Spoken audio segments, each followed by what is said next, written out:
분명히 사이가 좋았었는데 어느 순간부터 남자가 잠자리를 피한다면 도대체 왜 이러는 건지 의문이 생길 수가 있죠. 오늘은 일반적인 남자 기준으로 왜 이렇게밖에 할 수 없었는지 구체적인 이유에 대해서 이야기를 해보겠습니다. 가장 흔한 문제로는 정신적인 원인에 스트레스를 받는 경우가 있는데, 학업, 취업, 직장, 이사, 경제적인 여건 등 아주 쉽게 생활에서 느낄 수 있는 경우가 많아요. 단시간에 일어나는 일이고 직접적으로 지금 당장 겪고 있는 일이기 때문에 정상적인 연인관계에선 대부분 쉽게 알아챌 수 있을 거라고 봐요. 지금 당장 스트레스를 받았던 문제가 해결되었다면 바로 벗어날 수 있기 때문에 큰 문제는 아니라고 생각돼요. 다만 정신적 충격을 받았을 때 단순히 일시적인 경우를 벗어나 성욕 감퇴가 일어나고 기능에 문제로 연결되기도 하기 때문에 이건 조심해야 해요. 남자가 출산하는 과정을 보고 충격을 받아 성욕이 없어졌다거나 말하기는 뭐하지만 과거의 연인과 관계 동영상이나 낙태 경험, 여러 가지 일반적이지 않은 경험에 의한 충격을 예로 들 수 있죠. 반면 남녀를 떠나서 아주 정상적이고 충실했던 사람이었는데 연인에게 잠자리를 거부당하면서 모멸감을 느끼게 되면서 뒤돌아서는 경우도 있어요. 일반적으로 남자가 성욕이 더 많고 여자가 받아주는 경우가 더 흔하기 때문에 남자가 잠자리 시도를 많이 하게 되는 상황들이 발생되죠. 이때 거절하는 과정에서 화를 내고 짜증을 부리면서 수치심을 주는 경우, 충격을 받고 화를 내는 사람도 있겠지만 마음속으로 꾹꾹 눌러 참으면서 복수를 꿈꿀 수도 있어요. 그 이후 자신도 똑같이 거부하고 피하려는 행동으로 이어지고 심한 경우는 미스가 돼서 바람을 피우고 헤어짐까지 각오하는 사람들도 많죠. 여자는 정신적인 사랑을 중시하는 만큼 남자는 육체적인 사랑을 중시한다는 말이 가장 적절한 표현이라고 보고 이것만큼은 정말 서로에게 조심해야 한다고 생각합니다.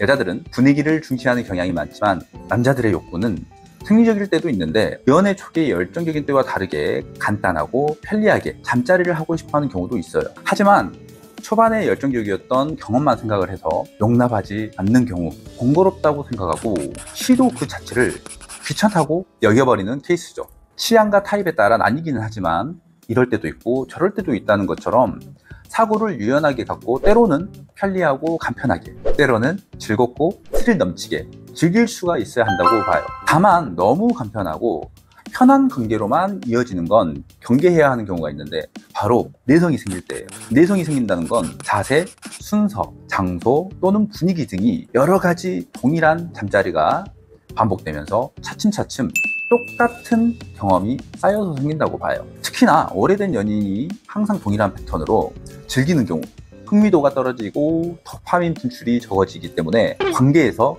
실증을 느껴버리는 일이 생기죠.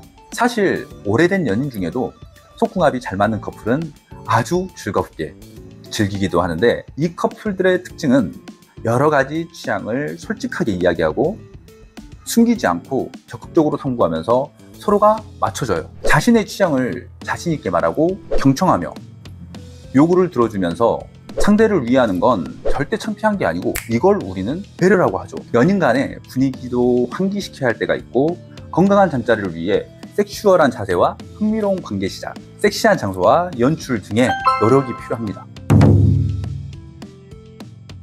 여자 몸에 질병이 있을 때 남자의 생식 기능은 저하될 수 있는데 어떻게 보면 가장 원초적인 본능에서 나오는 거부 반응이기도 해요. 예를 들어 병증은 가장 흔히 냄새를 유발하고 염증이 내뿜는 냄새에 따른 반응이 될 수 있는데 그 대표적인 게 질염이라고 봐요. 잠자리를 시작해서 애무 중 주요 부위에서 냄새가 난다면 그 즉시 남자는 꼬무룩해질 수 있죠. 가장 흔한 예로 구취가 심한 사람이 있었는데 이 사람이 키스를 원해서 다가온다고 생각해봐요. 그럴 때 상대방은 어떻게든지 피하려고 하잖아요.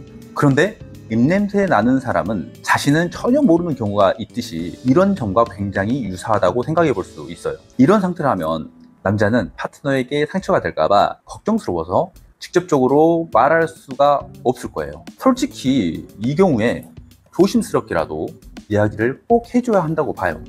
병원에서 처방받고 생활 습관을 몇 가지만 고쳐도 이런 일들은 대부분 해결될 수 있기 때문에 소통이 가장 간단한 해결 방법이라고 생각됩니다. 질병과 비슷하게 술 먹었을 때 문제가 될 수 있는데 주량에 따라 다르겠지만 과음을 했다면 호르몬 분비에 이상이 생기기 때문에 혈액순환이 어려워 제대로 된 성능이 안 나오는 경우가 있어요. 이건 술을 안 먹으면 단번에 해결될 수 있는 일이지만 내주가들에게는 참 어려운 일이죠. 이럴 땐 먹더라도 연속으로 먹지 않도록 회복 기간을 주는 게 좋고, 반주와 같이 간단한 술자리라고 매일 먹는 행동은 아주 치명적이죠. 소량이라고 하더라도 알코올이 들어간 순간 회복 기간이라고 볼 수 없기 때문이에요. 끊을 수 있다면 참 좋겠지만 쉽지 않다면 일주일에 2번 날을 정해서 먹고 나머지는 금주를 하는 등의 자신만의 패턴을 만드는 게 현명하다고 봅니다. 한 번도 잠자리를 하지 않았고 지켜주겠다, 피곤하다 등등 여러 차례 여러 가지 핑계를 통해서 회피하려고 할 때는